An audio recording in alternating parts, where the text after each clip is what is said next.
Alors bonjour et bienvenue à cette pensée du jour pour ce mardi 17 novembre qui est en lien avec notre projet En lui je crois, qui est en lien avec notre série de prédications que nous faisons avec notre projet En lui je crois. Et la plus récente, celle de dimanche dernier, était intitulée Croître dans l'utilisation de mes talents. Dans le fond, c'était un appel à passer à l'action, même lorsqu'on trouve peut-être qu'on n'a pas beaucoup de talent ou qu'on n'a pas beaucoup de choses à offrir à Dieu, qu'on devrait lui offrir. Et en lui offrant, on découvre à quel point Dieu est capable de multiplier cela et puis de faire des choses, des grandes choses, avec le peu qu'on pense qu'on pourrait avoir. Même si on trouve qu'on n'a pas beaucoup à offrir, Dieu peut faire tellement plus que nous, avec ce peu-là qu'on peut avoir, quand on fait simplement le lui remettre entre ses mains. Et ça, c'était l'essence du message de dimanche dernier. C'était un appel, dans le fond, à passer à l'action. Et savez-vous quoi? En poursuivant la lecture cette semaine ou à la fin de la semaine dernière, je suis tombé dans Actes chapitre 12 où on voit une autre illustration de ce même principe-là ici. Il s'agit en fait de la délivrance miraculeuse de Pierre grâce à la prière de l'Église. En fait, Pierre a été amené captif, prisonnier. Il était retenu par Hérode, qui venait de faire exécuter Jacques, l'un des disciples de Jésus, et qui, dans le fond, se préparait à faire la même chose avec Pierre. Et la Bible nous dit que Pierre était sous bonne garde dans la prison. Je suis dans Actes chapitre 12, verset 5, là, ici. En fait, ça nous dit qu'il y avait 4 escouades de 4 soldats chacune qui le gardaient. J'imagine qu'il y avait 4 soldats par quart de travail, avec chacun des chiffres de 6 heures par jour, 24 heures par jour, il était gardé. Écoutez, qu'est-ce que peut faire un homme seul, emprisonné, peut-être mal nourri, mal entretenu et tout ça, alors qu'il y a 4 gardes bien armés, tous ceux qui sont capables de le garder. De toute façon, la situation de Pierre était à peu près sans issue. L'exécution était probablement proche pour lui. Et puis en tout cas, tout ça pour nous dire que Pierre était sous bonne garde dans la prison, mais au même verset 5, ça nous dit « Mais l'Église priait ardemment Dieu en sa faveur. » L'Église priait ardemment Dieu.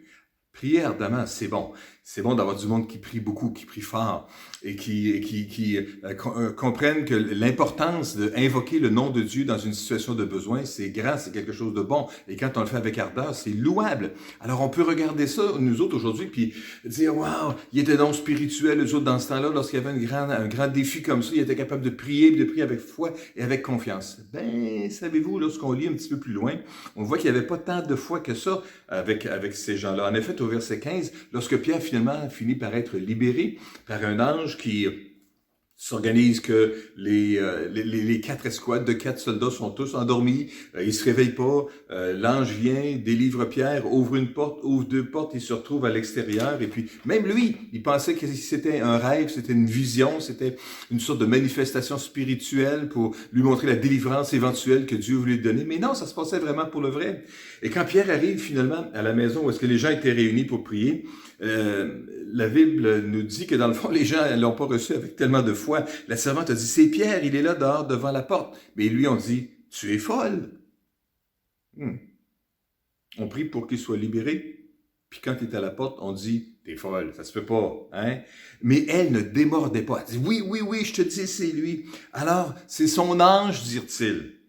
2 tentatives d'explication, dans le fond, pour dire, ben voyons donc, ça se peut pas.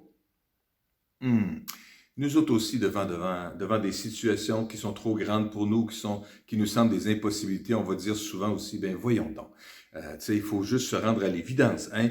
Ça se peut pas. Il priait ardemment. Mais pendant tout ce temps-là, Pierre continue à frapper à la porte.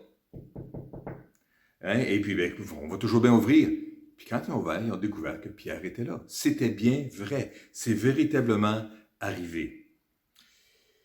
Même, ce que je veux dire, c'est que dans le fond, dans l'Église primitive, même lorsqu'on a peu à offrir, le peu de foi, faisons-le quand même.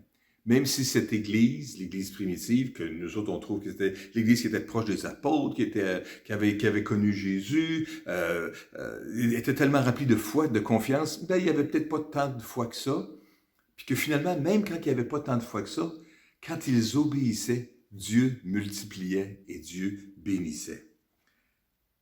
Faisons-le. même quand on a peu à offrir à Dieu, et voyons Dieu accomplir des miracles avec cela. Dans la prédication de dimanche, je parlais justement du jeune garçon avec les 5 points et les 2 poissons. Qu'est-ce que cela pour une si grande foule? Mais dans le fond, l'idée, c'est présentons-le à Jésus. Remettons-lui entre ses mains. Laissons-le entre ses mains. Et après ça, voyons le miracle qu'il va vouloir accomplir avec cela. Est-ce qu'on peut prier ensemble? Seigneur, je te remercie pour ce privilège que j'ai de pouvoir être avec mes frères, mes sœurs ce matin. Je te prie que tu puisses continuer à les encourager, les bénir, les fortifier. Viens les diriger cette semaine, Seigneur, alors que nous voulons passer à l'action. Inspire-les, Seigneur. Ramène à leur esprit les choses que tu leur as déjà soulignées, que tu leur as déjà dit, et aide-les cette semaine à trouver le courage en toi de passer à l'action. Et puis après ça, simplement remettre ça entre tes mains et juste voir le miracle extraordinaire que tu vas accomplir. Je te remercie, Pierre, Père, pour la joie que tu vas nous donner dans le milieu de tout cela. À toi soit la gloire, Seigneur, au nom puissant de Jésus. Amen. Et amen. Alors, bonne journée. Le défi de la semaine, c'est passer à l'action. Alors, je vous encourage, mes frères et sœurs, à passer à l'action. Et voyons ensemble la bénédiction que Dieu va nous accorder. Bonne semaine.